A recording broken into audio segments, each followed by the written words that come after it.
Hello, welcome to another First Chapter Friday. Our story today is a historical fiction so beloved by everyone at school.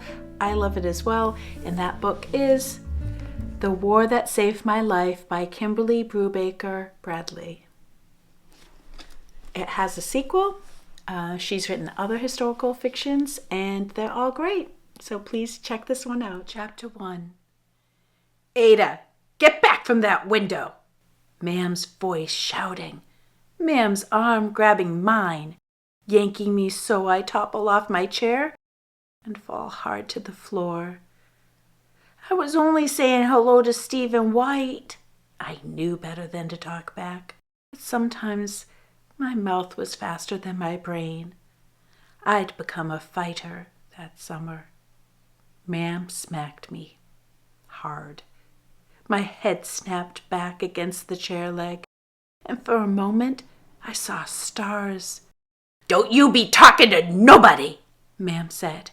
"I let you look out that window, out of the kindness of my heart, but I'll board it over if you go sticking your nose out, much less talking to anyone."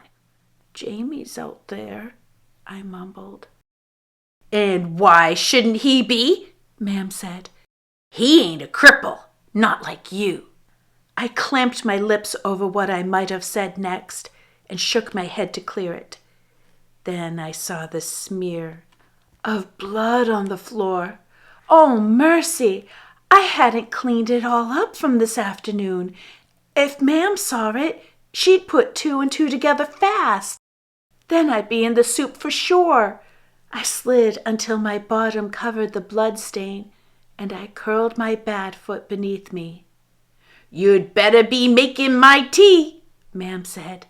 She sat on the edge of the bed and peeled off her stockings, wiggling her 2 good feet near my face. "I'm off to work in a bit." "Yes, ma'am." I pushed my window chair sideways to hide the blood, and then I crawled across the floor, keeping my scabbed-over bad foot out of Mam's line of sight. I pulled myself onto our second chair, lit the gas ring, and put the kettle on. "Cut me some bread and some dripping," Mam said. "Get some for your brother, too," she laughed. "And if there's any left, you can throw it out the window. See if Stephen White would like your dinner. How'd you like that?" I didn't say anything. I cut 2 thick slices off the bread and shoved the rest behind the sink. Jamie wouldn't come home until after Mam left anyhow, and he'd always share whatever food there was with me. When the tea was ready, Mam came to get her mug. "I see that look in your eyes, my girl," she said. "Don't start thinking you can cross me. You're lucky I put up with you as it is. You've no idea how much worse things can be." I had poured myself a mug of tea, too. I took a deep swallow and felt the hot liquid scald a trail clear down to my gut. Mam wasn't kidding, but then neither was I. There are all kinds of wars. This story I'm telling starts out 4 years ago, at the beginning of the summer of 1939. England stood on the edge of another great war then, the war we're in the middle of now. Most people were afraid. I was 10 years old, though I didn't know my age at the time, and while I had heard of Hitler, little bits and pieces and swear words that had floated up from the lane to my 3rd-floor window, I wasn't the least concerned about him or any other war fought between nations. You'd think, from what I've already told you, that I was at war with my mother. But my first war, the one that I waged that June, was between my brother and me. Jamie had a mop of dirty brown hair, the eyes of an angel, and the soul of an imp. Mam said he was 6 years old and would have to start school in the fall. Unlike me, he had strong legs and 2 sound feet on the ends of them. He used them to run away from me. I dreaded being alone. Our flat was one room on the third floor above the pub where Ma'am worked nights. In the mornings, Ma'am slept late, and it was my job to get Jamie something to eat and keep him quiet until she was ready to wake up. Then Ma'am usually went out to shop or talk to women in the lane. Sometimes she took Jamie with her, but mostly not. In the evenings Ma'am went to work. I fed Jamie tea and sang to him and put him to sleep. And I've been doing all that for as long as I could remember, from the days when Jamie still wore diapers and was too small to use the pot. We played games and sang songs and watched the world out the window, the Iceman and his cart, the Rag and Bone Man and his shaggy pony, the men coming home from the docks in the evenings, and the women hanging out wash and talking on the stoops, the children of the lane skipping rope and playing tag. I could have gotten down the stairs even then. I could have crawled or scooted on my bottom. I wasn't helpless. But the one time I did venture outdoors, Ma'am found out and beat me until my shoulders bled. "You're nothing but a disgrace," she screamed. "A monster with an ugly foot. You think I want the world seeing my shame?" She threatened to board over my window if I went downstairs again. That always was her threat to me. My right foot was small and twisted, so that the bottom pointed skyward, all toes in the air, and what should have been the top touched the ground.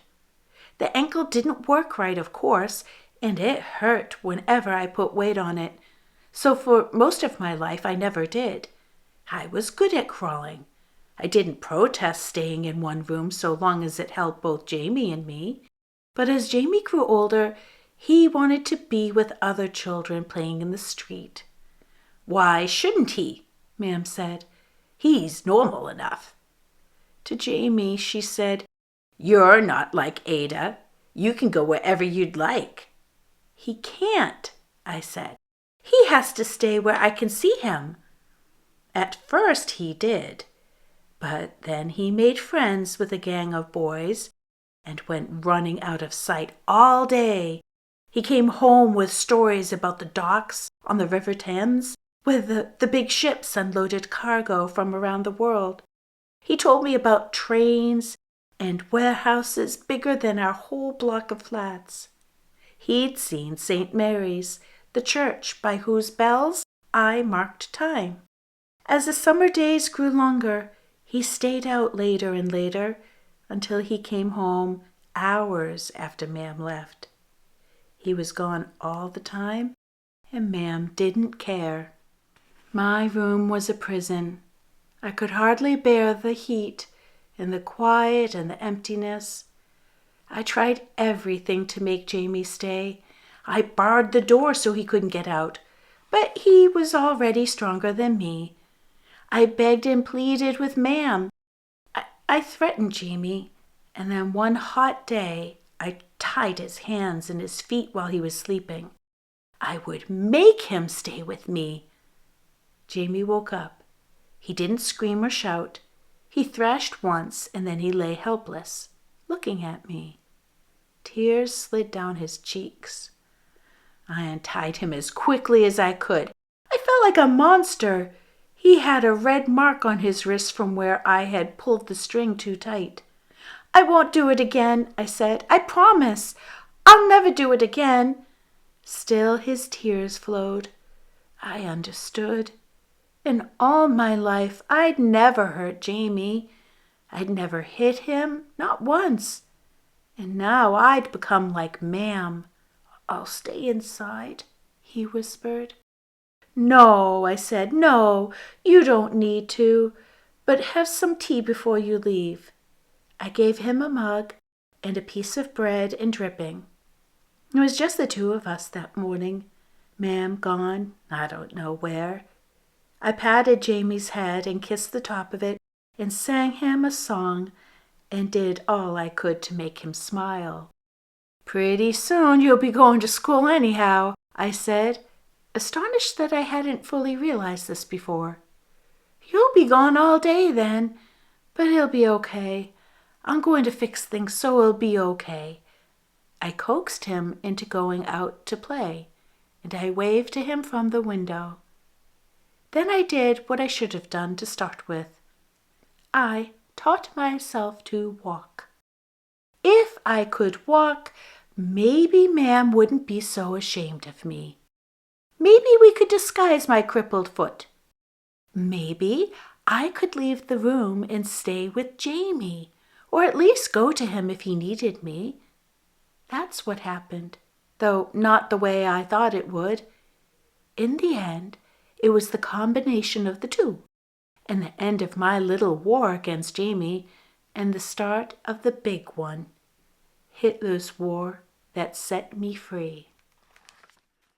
All right, the story continues where Ma'am is still nasty and awful, but there are things that are out of even Ma'am's control, and the war causes the twosome to have to leave London. When they leave London, things are difficult but improve for sure, and then the war continues, and it kind of like follows them where they go, and learn a lot about history and what it was like for children back then in England. I hope you pick this book up and that you enjoy it as I did. Take care. Thanks for listening.